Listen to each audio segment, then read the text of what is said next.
Hello everyone, I am Deepak Purvit. Today I discuss for class 10th on subject mathematics chapter 8 trigonometry part 8. In this video we discuss some questions of exercise 8.1 of NCERT books. First question is exercise 8.1 का first question है in triangle ABC right angled at B AB is equal to A B की value दी हुई है 24 centimetre और B C is equal to दिया हुआ है 7 सेंटीमीटर। ठीक है, डिटरमाइन फर्स्ट जो है फर्स्ट वो साइन ए और कॉस से पूछा जाएगा। ठीक है, now let's see the solution of first. Solution of first हमको साइन ए पूछा जा रहा है। ठीक है, तो यहाँ ए बी बी सी दिया हुआ है, तो पहले ट्रायंगल बनाते हैं। ट्रायंगल जब भी बनेगा तो ट्रिगोनोमेट्रिक रेशियोज की बात होगी तो राइट एंगल ट्रायंगल नेसेसरी है। ठीक है, और क्वेश्चन में दे भी रखा है कि ट्रायंगल ए बी सी जो है राइट एंगल ट्रायंगल है। ठीक है, तो राइट एंगल ट्रायंगल बनाया, बी पर जो है 90 डिग्री है, ये 90 डिग्री है, इसको बी मानना है। ठीक है, उसके बाद ए बी 24, ए इसको मान लेते हैं चूँकि बड़ा साइड ये है 24 सेंटीमीटर, और बी सी ये सी हो जाएगा, बी सी 7 सेंटीमीटर।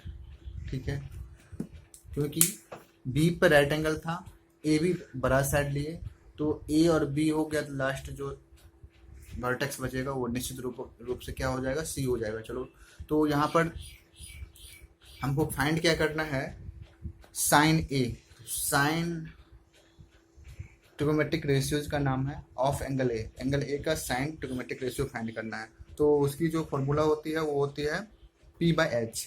तो हमको एच चाहिए, एच मीन्स हाइपोटेनस चाहिए।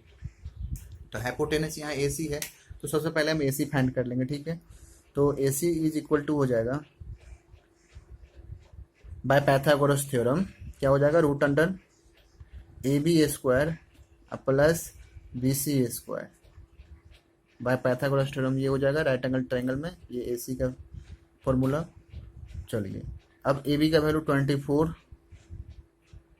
सेंटीमीटर इसका स्क्वायर प्लस बी सी का वैल्यू 7 सेंटीमीटर इसका स्क्वायर, यहाँ से 576 centimetre square plus 49 centimetre square, total को सम करेंगे तो 625 ये सेंटीमीटर स्क्वायर में आ जाएगा। ठीक है, इसका स्क्वायर रूट फाइंड करेंगे तो 25 और सी एम का स्क्वायर रूट हो जाएगा सी एम। ठीक है, तो 25 सेंटीमीटर ये हो गया हमारा ए सी। ठीक है, दैट मीन्स हाइपोटेनस हो गया 25 सेंटीमीटर।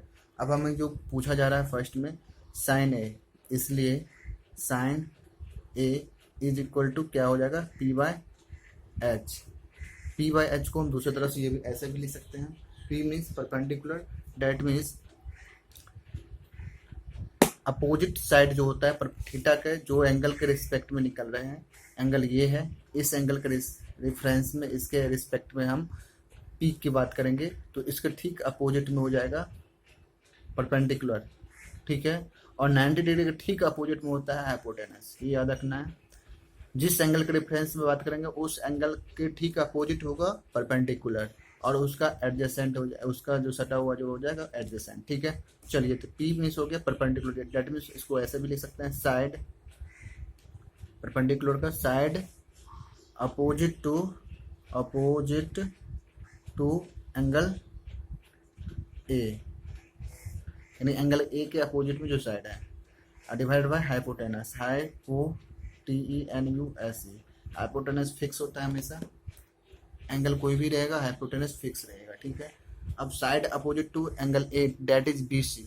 बी सी की वैल्यू पहले से दे रखा है 7 सेंटीमीटर। ठीक है, that means B C is by hypotenuse A C, B C की वैल्यू कितना 7 और ए सी की value 25 centimetre, that means 7/25, 7/25 is the answer of sin A, and also cos A, and cos A is equal to B by H, इसको भी हम लिख सकते हैं side adjacent to, side adjacent, adjacent to, adjacent to angle A, जिस angle के reference में हम ट्रिगोनोमेट्रिक रेशियो निकालेंगे, डिवाइड बाय हाइपोटेनस, HYPOTENUS, ठीक है, is equal to side adjacent to angle A, angle A के रेफरेंस में एडजेसेंट साइड, तो साइड एडजेसेंट, एडजेसेंट में सटा हुआ हो गया, अपोजिट मतलब ठीक सामने, तो ए बी हो जाएगा ए बी बाय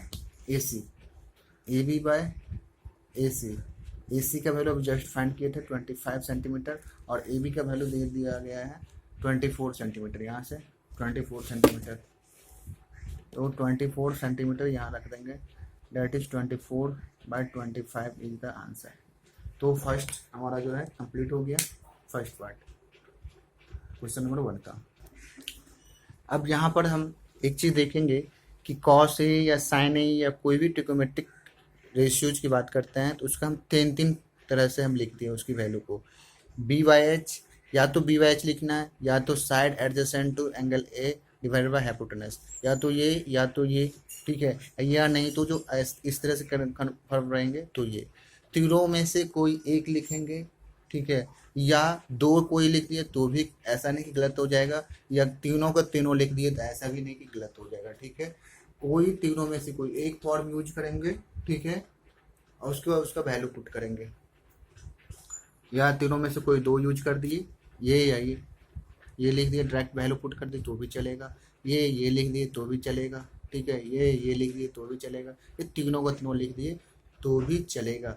हम आपको टोटली कंप्लीट कंसेप्ट के लिए हम ये तीनों का तीनों लिख दिए ताकि आपको कंफ्यूज ना होना पड़े, कभी ये फॉर्मूला होता है, कभी ये होता है, कभी ये होता है, इससे कंफ्यूज ना हो, ठीक है, आप जैसा चाहें उस तरह से आप बना सकते हैं। नेक्स्ट सेकेंड पार्ट में पूछा गया है साइन सी,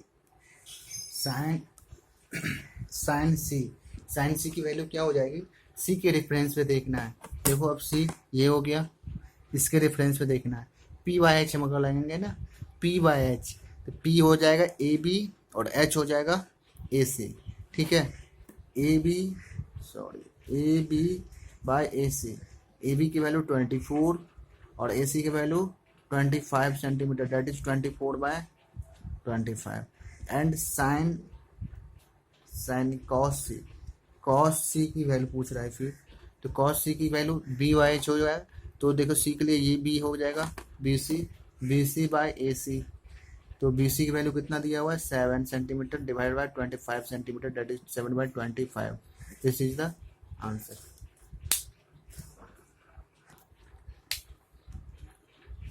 चलिए ये 5 सही लिख देते हैं। हाँ चलिए क्वेश्चन नंबर 2 पे आइए।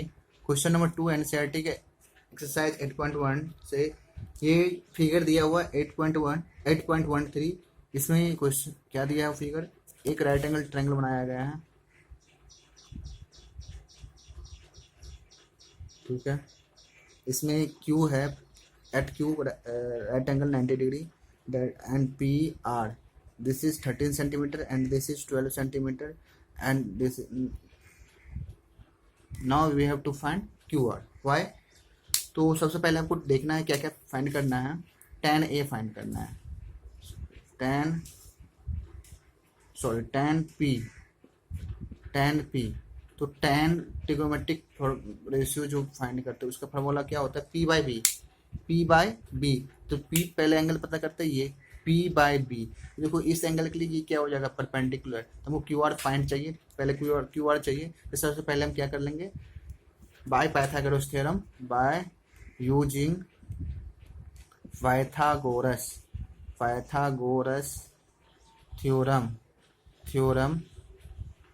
QR इज इक्वल टू क्या हो जाएगा, रूट अंडर हाइपोटेनस का square PR square minus PQ, ठीक है, ये फॉर्मूला हो जाएगा, डेट मीन्स हाइपोटेनस का स्क्वायर माइनस बेस का स्क्वायर, ये हो गया परपेंडिकुलर, ठीक है, इसका रूट अंडर हो गया, ठीक है, यहाँ से हम वैल्यू फाइंड कर लेंगे, तो हो जाएगा 13 centimetre square minus 12 centimetre square, इसको फाइंड करेंगे तो हो जाएगा आपको 5 सेंटीमीटर, 5 QR का वैल्यू मिल गया। अब यहाँ से फाइंड कर लेंगे हम, नाउ टेन पी।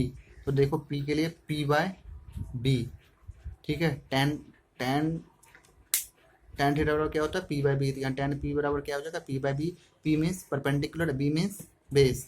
परपेंडिकुलर देखो क्या है यहाँ पे, परपेंडिकुलर हो गया क्यू आर, ठीक है, और बेस हो गया पी क्यू। क्यू आर का भी जस्ट वैल्यू निकाले 5 centimetre divide by Q R का भी वैल्यू दिया हुआ था क्यू आर पी क्यू उसका यूज करना है। पी क्यू का वैल्यू दिया हुआ 12 सेंटीमीटर, दैट इज 5/12। ये हो गया आपका tan P. Similarly cot R का भी वैल्यू चाहिए, कॉट आर का वैल्यू चाहिए एंड कॉट आर।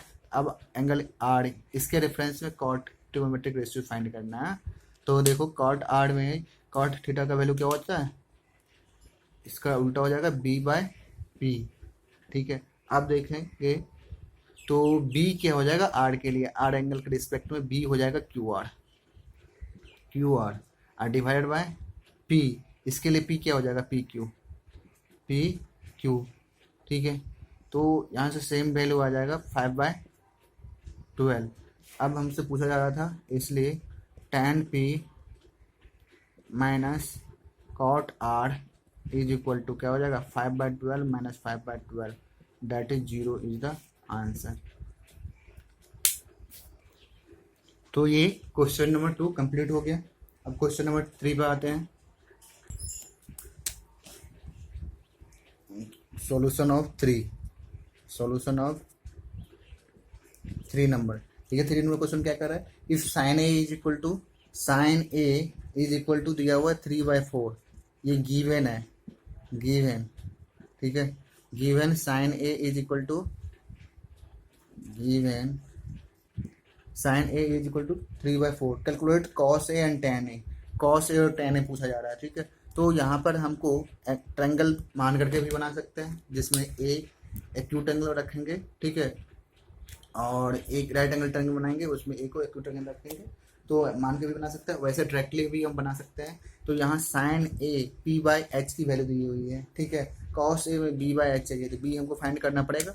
तो बी फाइंड करने के लिए हमको क्या इन्फॉर्मेशन दे रखा है यहाँ पर, पी, इसको 3K मान लेते हैं, और ये 4K, ठीक है। ये क्या हो जाएगा, पी बाय एच। तो इसलिए यहाँ से क्या हो गया, पी बराबर 3K एंड एच बराबर 4K, पी बाय एच। चलिए नाउ बी बराबर क्या हो जाएगा, बी बराबर यहाँ से हो जाएगा by Pythagoras theorem h² minus PA²। यहाँ से हो जाएगा 4K² minus 3K², that is यहाँ से वैल्यू आ जाएगा 16 माइनस 9, डैट इज 7K²। तो यहाँ से रूट में 7 रह जाएगा और K बाहर आ जाएगा, √7K हो गया, √7K हो गया बी का वैल्यू। अब हमको क्या फाइंड करना था, इसलिए क्या करना था, कॉस ए, और साथ ही साथ हमको क्या फाइंड करना था, टेन ए। तो लिखेंगे इसलिए cos A is equal to B by H, B √7K, H कितना था 4K, के कैंसिल हो गया, √7/4 is the answer. And similarly value of tan A is equal to P by B, ठीक है, पी बाय बी। आप जो चाहे formula लगा सकते हो, ठीक है। चलिए पी बाय बी, तो यहाँ से पी की वैल्यू कितनी है 3K, यहाँ पर 3K जो गिवन है उससे हम निकाल लिए थे, और बी की वैल्यू अभी की बी की वैल्यू √7K, तो यहाँ से K कैंसिल हो गया, K कैंसिल हो गया, 3/√7, ये दोनों ही आंसर हो जाएगा। इसी तरह का एक क्वेश्चन नंबर 4 भी है, सेम क्वेश्चन है। इसका सोल्यूशन देखते हैं। सोल्यूशन ऑफ 4 में क्या दे रखा है, गिवन क्या दिया है, 15 cot A is equal to 8 दिया हुआ है। यहाँ से देखेंगे हम कि कॉट ए की वैल्यू में फाइंड हो जाएगी, cot A is equal to 8/15 हो जाएगा। अब यहाँ से देखना है हमको साइन ए और सेक ए फाइंड करना है। तो कॉट ए का वैल्यू को अगर थोड़ा सा डिटेल्स देखेंगे तो क्या होता है, बी बाय पी हो जाता है, ठीक है, बी बाय पी हो जाता है। इसको हम थोड़ा सा इस फॉर्म में लिख सकते हैं, 8K इंटू 15K, इस तरह से लिख सकते हैं।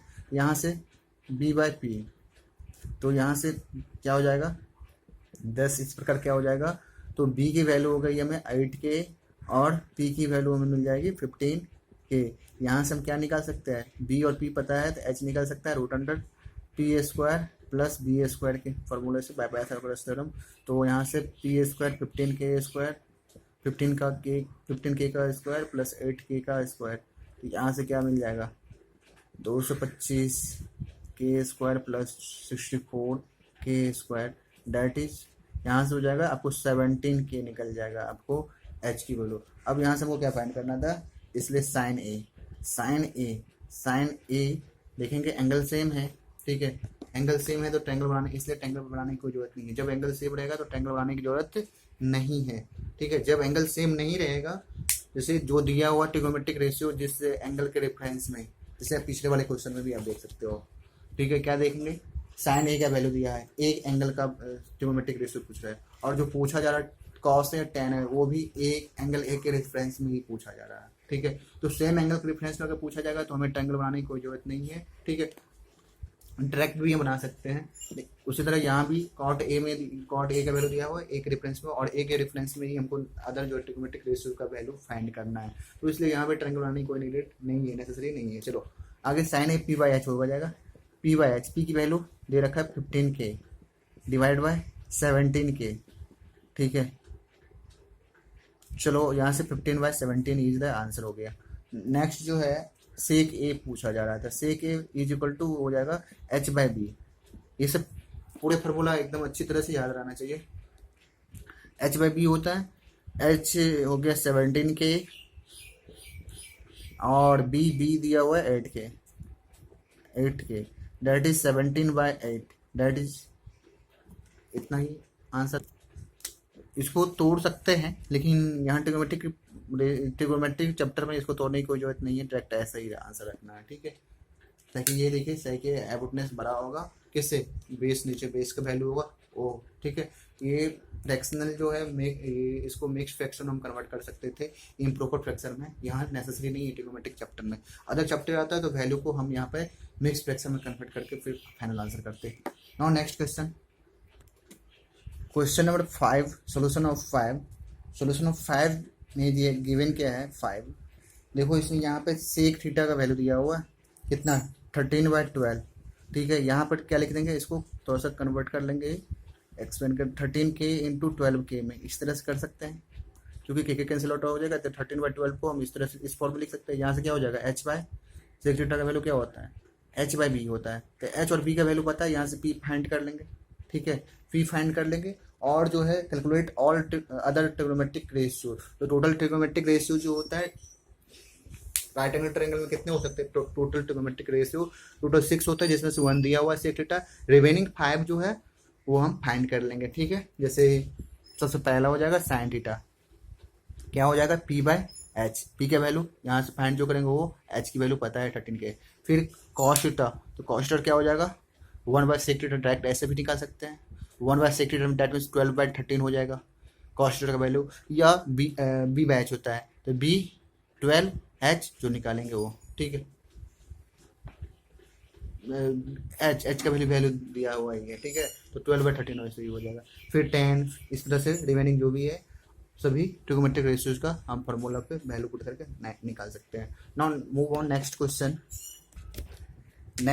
Number solution of question number 6 में गिवन है if a and b are acute angle such that cos a is equal to cos b then show that angle a is equal to angle b। क्या क्या दिया हुआ है, give an angle a and angle b are acute angles, ठीक है। ये given है, आप देख सकते हो ये गिवन है a and b acute angle, और cos a sin cos b की चर्चा हुई है, तो इसका मतलब जब भी ट्रिगोनोमेट्रिक रेशियो आएगा तो निश्चित रूप से वो ट्रायंगल राइट एंगल ट्रायंगल होगा, या राइट एंगल ट्रायंगल नहीं भी होगा, राइट एंगल ट्रायंगल बनाना पड़ेगा तभी हम ट्रिगोनोमेट्रिक रेशियोज अप्लाई कर सकते हैं, ठीक है। चलिए, तो इसका मतलब ये हो गया कि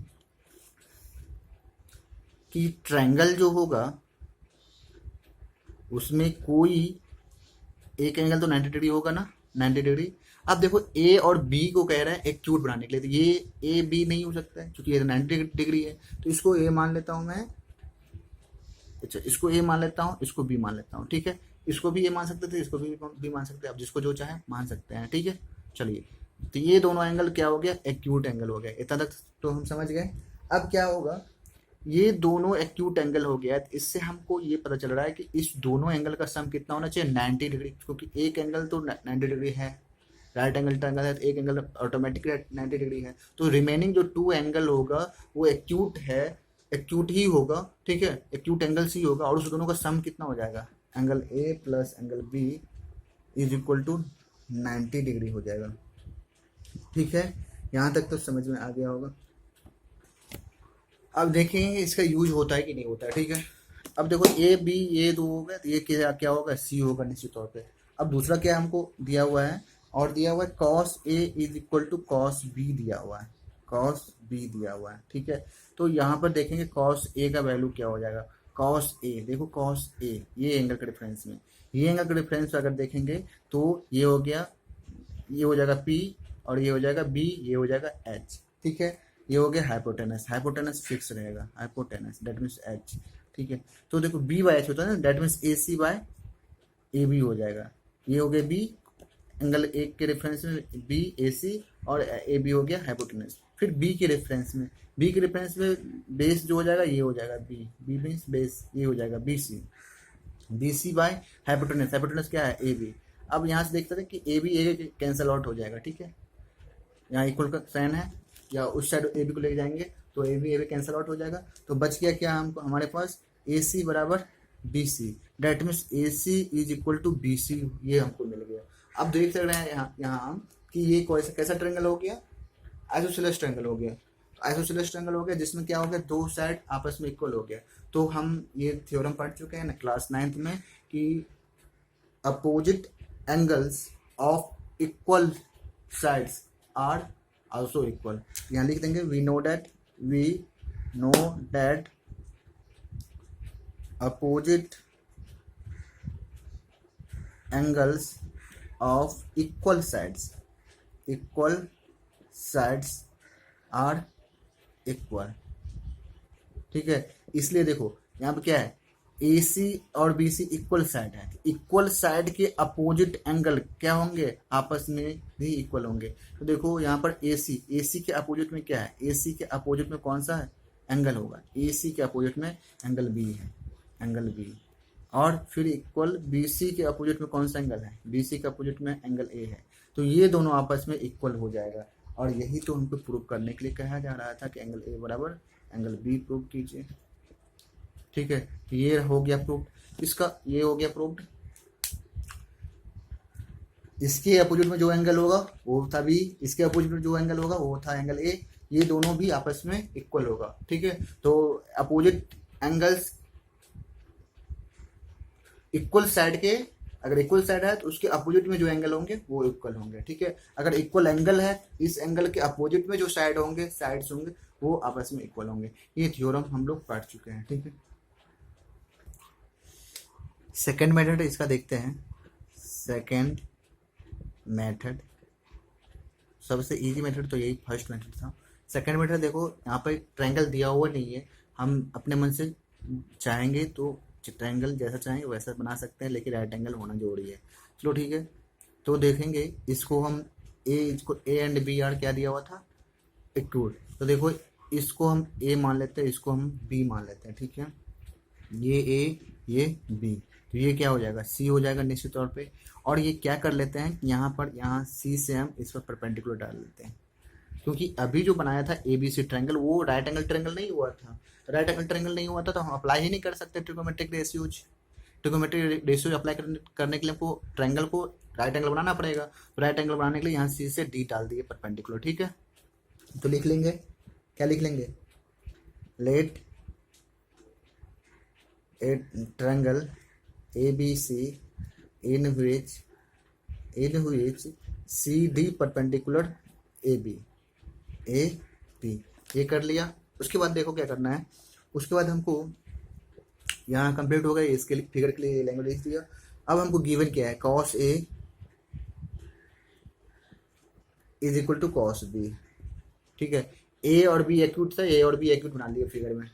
ठीक, cos A is equal to cos B. अब यहाँ से कॉस ए का वैल्यू देखेंगे तो कॉस ए को क्या लिख सकते हैं, कॉस ए देखेंगे हम, कॉस ए के लिए हम आएंगे तो ये ट्रायंगल ए डी सी में आना पड़ेगा या ए सी डी में आना पड़ेगा। ठीक है, तो इसमें कॉस ए, यहाँ कॉस ए के लिए क्या हो जाएगा, बी बाय एच, तो बी हो गया ए डी, एच हो गया यहाँ पर ए सी, इज इक्वल टू अब कॉस बी, कॉस बी के लिए इस ट्रायंगल आना पड़ेगा।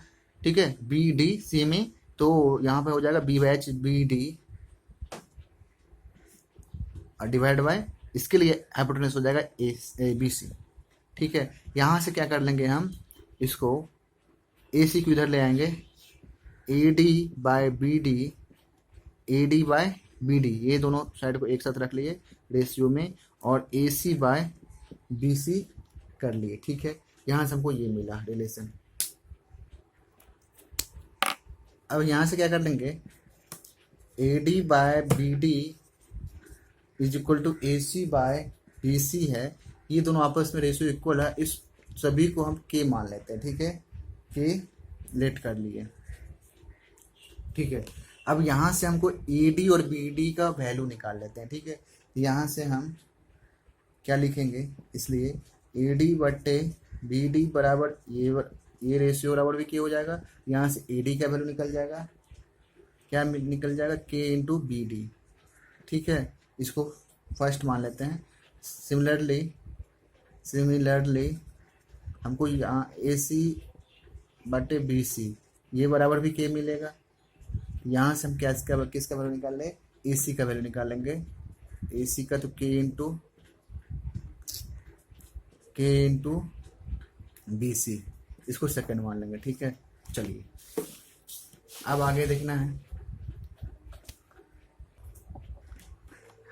अब हम इस फिगर को देखेंगे, इस ट्रायंगल को, ट्रायंगल में देखेंगे ये सी डी एक ऐसा साइड है जो दोनों ट्रायंगल के लिए कॉमन है, यानी परपेंडिकुलर ये जो है सी डी, ये दोनों ट्रायंगल में कॉमन है। तो इस सी डी की हम वैल्यू फाइंड कर लेते हैं इस फॉर्म में। ठीक है, इस फॉर्म में, और उसमें इसका यूज करेंगे। ठीक है, तो हम यहाँ क्या लिखेंगे, A D is equal to by using Pythagoras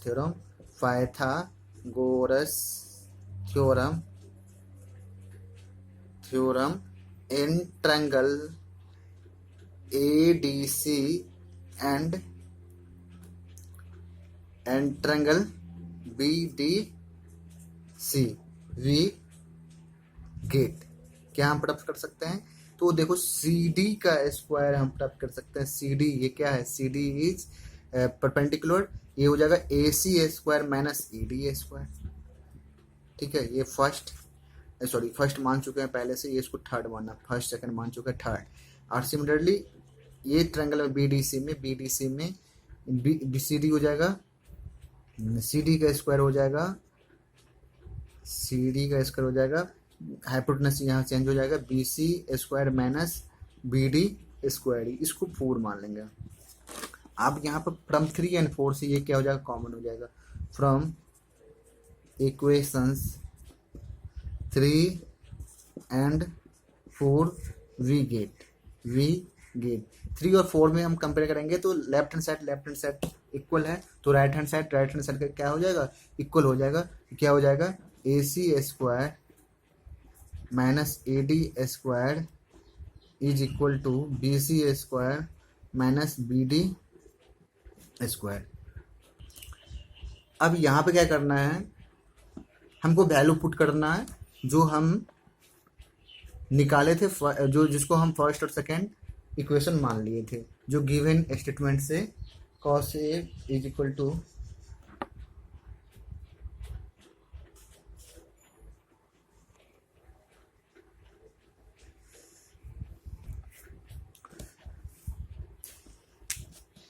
यहाँ से हम AC और BD का दोनों फर्स्ट और सेकंड का यूज कर लेंगे। तो AC का वैल्यू सेकंड में दिया हुआ है K इंटू बी सी का स्क्वायर माइनस AD बराबर दिया हुआ है K इंटू बी डी। ठीक है, इसका square is equal to BC square minus BD square. तो देख सकते हैं यहाँ से क्या हो जाएगा, हमें के की वैल्यू मिल जाएगी, क्योंकि राइट हैंड साइड में बी सी और बी डी ही है, लेफ्ट हैंड साइड में भी बी सी और बी डी ही है। के स्क्वायर यहाँ से कॉमन हो जाएगा, B C square minus B D square हो जाएगा, ठीक है, is equal to B C square minus B D square. यहाँ से के स्क्वायर बराबर हो जाएगा, इसको उस साइड लेके चले जाएंगे, B C square minus B D square divided by B C square minus B D square is equal to 1। यहाँ से के का वैल्यू क्या हो जाएगा 1, ठीक है। अब इस के की वैल्यू क्या है, जहाँ पर सपोज किए थे वहां पर रख करके फिर पुट कर देंगे। अब यहाँ देखिए ये A D by B D is equal to A C by B C is equal to k माने थे, यहाँ भी माने थे, और एक यहाँ भी था, हमको जो प्रूव करना है वो है, चलिए सेकेंड में क्या है, ए सी बराबर के इंटू बी सी है, ठीक है, A C is equal to k into B C है। तो putting k is equal to 1 in equation second we get AC is equal to K into BC. This means AC is equal to 1 multiply BC. This means AC is equal to BC. अब AC और BC क्या हो गया, किसी triangle में equal हो गया दो साइड, तो इसका मतलब क्या हो जाएगा, वही कंसेप्ट फिर से अप्लाई हो जाएगा, opposite sides of opposite angles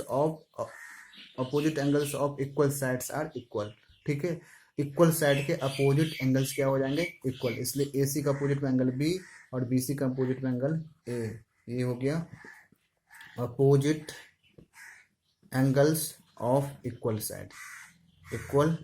sides, ठीक है, ये क्या हो जाता है आपस में इक्वल यहाँ से, इसलिए एंगल ए बराबर एंगल बी, ये प्रूव्ड हो गया।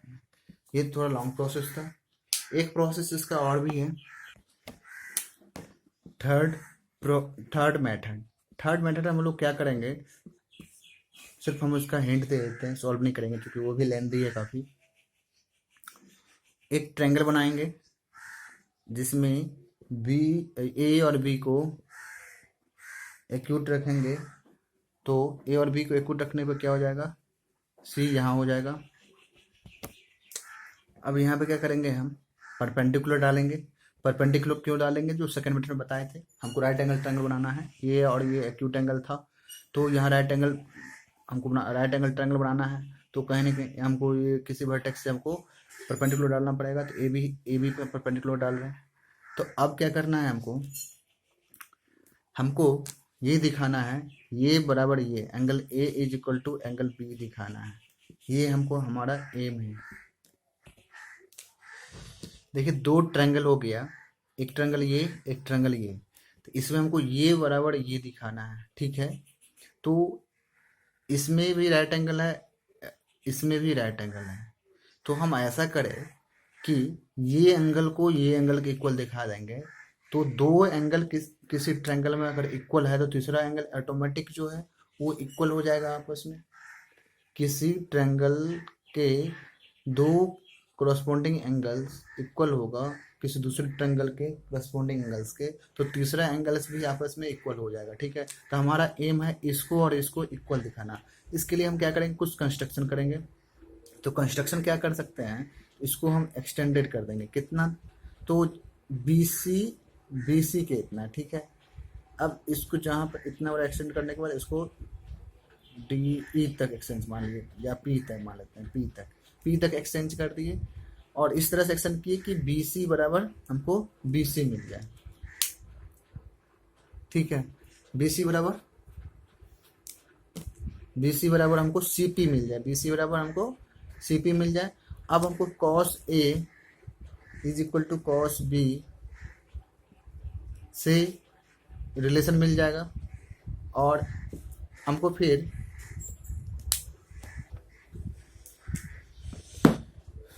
ये और ये हमको पैरेलल दिखाना है, ठीक है, ये और ये पैरेलल दिखाना है। तो यहाँ कॉस ए बराबर कॉस बी से क्या मिल जाएगा, कॉस ए बराबर क्या हो जाएगा, यहाँ पर अगर बात करें तो बी बाय एच, ए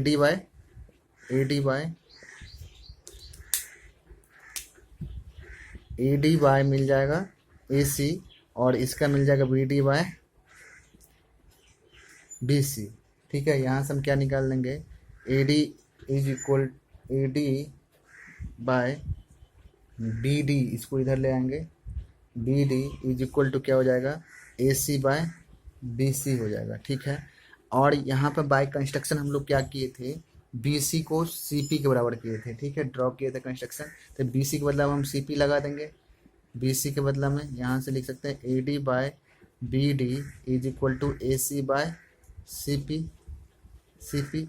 अब यहाँ देखेंगे हम इसका, इस ट्रायंगल में देखो ए डी बटा बी डी है, देखिए ए डी बटा बी डी, ए डी बटा बी डी, यानी ये दो साइड का रेशियो। और यहाँ फिर इसके राइट हैंड साइड में ए सी बट्टा सी पी, देखिए ए सी बट्टा सी पी। ये थ्योरम हम पढ़ चुके हैं 9th में कि किसी ट्रायंगल में ये कन्वर्स थ्योरम हो जाएगा कि किसी ट्रायंगल में किसी एक साइड के मिड पॉइंट से अदर साइड पर जो है इसके पैरेलल में डाला गया, जो इस तीसरा साइड के पैरेलल में डाला गया लाइन जो है अदर साइड को क्या करता है, मिड पॉइंट पर इंटरसेक्ट करता है। तो ये था मेन थ्योरम, उसका कन्वर्स था कि अगर ये इस तरह से रेशियो में कोई बांट रहा है तो वो साइड निश्चित रूप से तीसरा साइड के पैरेलल हो जाएगा। तो यहाँ पर इससे मतलब क्या हो जाएगा कि ये सी डी और पी बी आपस में क्या हो जाएगा, सी डी और बी पी आपस में पैरेलल हो जाएगा, पैरेलल हो जाएगा। ये पैरेलल दिखा दिए, पैरेलल दिखाने के बाद हम क्या करेंगे, ये एंगल और ये एंगल क्या हो जाएगा, करस्पॉन्डिंग एंगल हो जाएगा। फिर ये लाइन पैरेलल दिखा दे तो ये एंगल और ये एंगल क्या हो जाएगा, अल्टरनेट इंटीरियर एंगल हो जाएगा। ठीक है, और अभी जस्ट हम लोग देखे थे कि ये और ये बाय कंस्ट्रक्शन हम क्या किए थे, तो इक्वल ड्रॉ किए थे। तो इस ट्रायंगल में ये साइड इक्वल है, तो ये एंगल इक्वल हो जाएगा। तो टोटल हमको क्या हो गया, 3 इक्वेशन मिल जाएगा। पहला इक्वेशन ये एंगल बराबर ये, दूसरा ये बराबर ये अल्टरनेट इंटीरियर एंगल से, और तीसरा जो है ये दो साइड इक्वल था कंस्ट्रक्शन से तो उसके अपोजिट एंगल्स भी इक्वल होगा। तो तीनों को कंबाइन करेंगे, तीनों इक्वेशन को, तो हमको ये एंगल बराबर ये हो जाएगा। ठीक है, तो अब हम ये ट्रायंगल और ये ट्रायंगल में देखेंगे, दो एंगल जो है, दो एंगल इस दोनों ट्रायंगल का करस्पॉन्डिंग एंगल इक्वल है, इसलिए तीसरा एंगल भी इक्वल हो जाएगा। ठीक है, तो इस तरह से हम थर्ड मेथड में भी सॉल्व कर सकते हैं, जो कि थोड़ा लेंदी है, काफ़ी कॉम्प्लिकेटेड है। आप लोग फर्स्ट से ही सॉल्व करके काम चला सकते हैं या सेकेंड फॉलो कर सकते हैं। Thank you for visiting this video. The remaining question from the chapters will be continued in next video.